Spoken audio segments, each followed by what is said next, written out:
कि simulation theory को बहुत सबसे सुंदर और स्पष्ट प्रत्येक शब्दों में व्यक्त करते हुए बताते हैं कि उदाहरण के तौर पे पहले समझते हैं कि एक राजा जिसको लीला कहा सपने में दूसरे जीवन में जीता है, वहाँ मरता भी है, वहाँ से पुनः जागता भी है।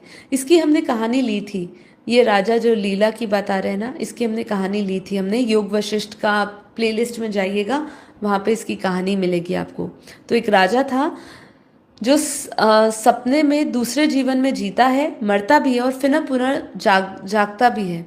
ये सब एक ध्यान की अवस्था में होता है और सब कुछ इतना वास्तविक लगता है जैसे सच्चा जीवन हो। वशिष्ठ जी कहते हैं कि इस संसार में जो कुछ भी तुम देख रहे हो वह सब तुम्हारी चेतना द्वारा रचा गया स्वप्न है। चेतना ही प्रोजेक्टर है, संसार उसका प्रोजेक्शन है।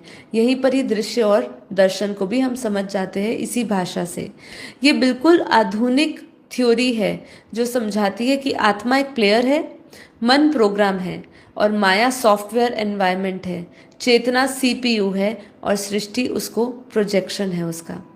तो ये हमें समझना है कि हमारा ये सिमुलेशन कोई आधुनिक विज्ञान ही केवल नहीं समझा रहा है, हमारे ऋग्वेद, हमारे यजुर्वेद में भी समझाने में आया है, मांडुक्य उपनिषद में भी बताया है, बृहदारण्यक उपनिषद में भी बताया है। और अब बापू जी क्या कहते हैं ये भी समझते हैं।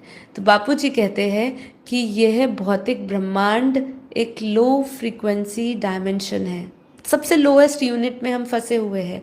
इसलिए बापूजी क्या कहते हैं कि ये पूरे ब्रह्मांड में हमारी जो पृथ्वी है एक सुई के नोक के बराबर है।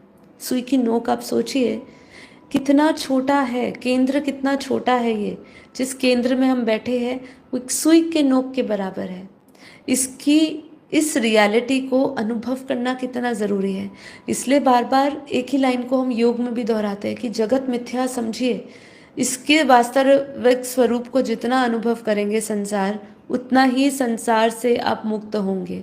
अगर संसार के वास्तविक रूप को नहीं जाना, उसके इस माया के रूप को नहीं जाना, इस सिमुलेशन से बाहर आने का आपने रास्ता नहीं खोजा जो आत्मज्ञान, ब्रह्म ज्ञान और बापूजी के परम ज्ञान में है, अगर ये नहीं खोजा तो आप इस लोएस्ट फ्रीक्वेंसी में ही रहेंगे।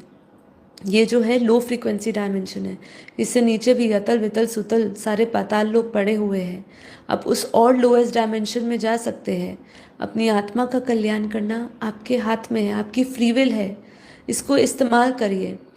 किसी ने कहा था कि सबसे पावरफुल चीज़ पता है आज क्या है हमारे पास? वही फ्री विल, विवेक।